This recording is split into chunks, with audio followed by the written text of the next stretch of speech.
You're CEO of the company. You were what, 2007 Entrepreneur of the Year? Do I have the year right on that? That's right. Mm-hmm. So you throw yourself into that, and then at some point you get hooked up with Narrative Magazine specifically to learn about story, right? How does that work? Well, I was at a point in my life where I was writing books, but had not yet successfully published. And I was the CEO of a software company.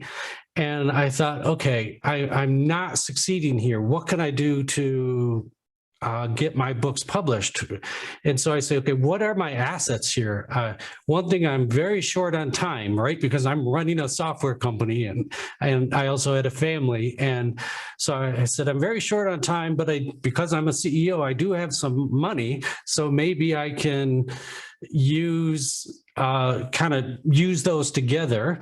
And so one of my great passions at that time was Hemingway. I had read all of Hemingway's books and I loved Hemingway, and I was studying how he writes and why his books are effective. And there were particular scenes that I thought, now this is really well done. That's the spirit of what I want to be able to do. And so I was Googling around and I found the last editor of Hemingway was still alive, not Maxwell Perkins, the famous editor of Hemingway, but somebody who had worked on his very last published book. And I thought, wow, that's amazing. And so I contacted him and said, I want to work with you. Will you work with me on my writing? He said, I don't take a lot of students, but send me your book, send me your current manuscript and we'll see. And so I did. And then he called me back a week or two later and he said, I love your book. I will definitely work with you. And he was the founder and editor of Narrative Magazine. So at that point, he became my writing mentor, and he then became a close friend. And then he said, hey, we're having trouble with the Narrative Magazine website and the system. Can you, I know you're a tech person, can you take a look at it? And so I looked at it and said, yeah, you need a database on the back end of your website here.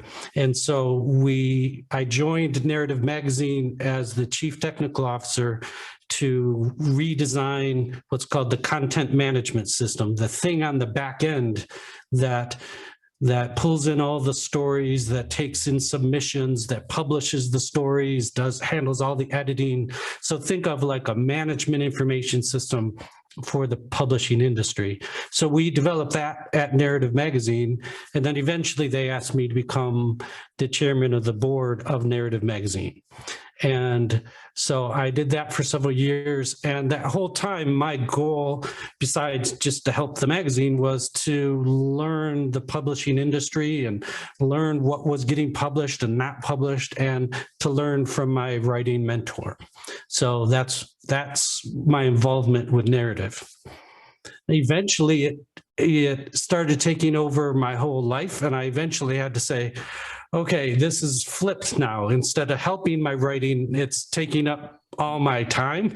And so I eventually decided I had to back off from narrative and focus on my books instead. So I'm assuming none of these books that you're working on up to that stage are Serafina or early drafts of Serafina yet. That's correct. This is all prior to that. So somewhere there is like an entire collection, just a treasure trove of Robert Beatty novels that we maybe could get our hands on, or maybe you could get published. Is that right? There's about 15 novels that I wrote prior to Serafina. And so any plans? No, there's no plans to publish any of those. Yeah, none of them are good enough. So I would like to say every novel I've written is awesome and amazing, but it's not. It took me a lot of practice and a lot of time and effort to finally get to the point where I could write books that people enjoyed reading. And there isn't anything you could go back and kind of just rewrite a little bit into something? Oh, yeah, there is. And I do that. For example, sometimes people say, where'd you get this idea for Serafina and the Black Cloak? Why a black cloak? What's the big deal about that? Well, remember that first book I told you I wrote when I was 11? Guess what was in that book? It was a black cloak. So I've just always loved, I don't know why, but I've just always loved the mystery and the power, the idea of a person wearing a black cloak. And so that is an idea from when I was 11 years old. And it's just kind of traveled through maybe different iterations until you found the perfect home for it. That's right. And the same with Willa and other characters that are there. They are pulled a bit from the past, not entire plots or entire books, but little ideas here and there, definitely. Good. Hopefully we pulled a esteemed audience back from the edge of despair if they're thinking, my gosh, 15 books before you get to a good one. What was I do? That's all time wasted. No, fear not. Yeah. Now I know you're the first person I've ever said that number to, I think. I don't want to scare people or discourage people. Many people have written their first novel and gotten it published. Oftentimes it takes several novels before you get published. But the main thing is just to focus, if you're a writer, the main focus is just finish a novel, just write a book. And then if you're still alive at that point and you still have enthusiasm for it, then write an even better one after that. So, and then many people get published well before the books all the time that I took to get published.